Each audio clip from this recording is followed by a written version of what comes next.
In the last video, we talked about how to create a PC. In this video, we'll be going over how to properly install a CPU.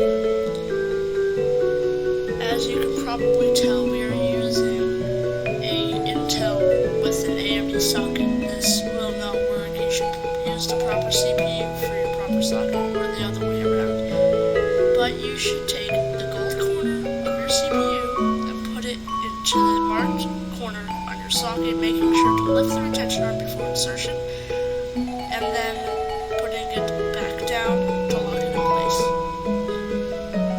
And if you have like a Threadripper platform, you might need to reseat your CPU because it's very easy to mess up your seeding process.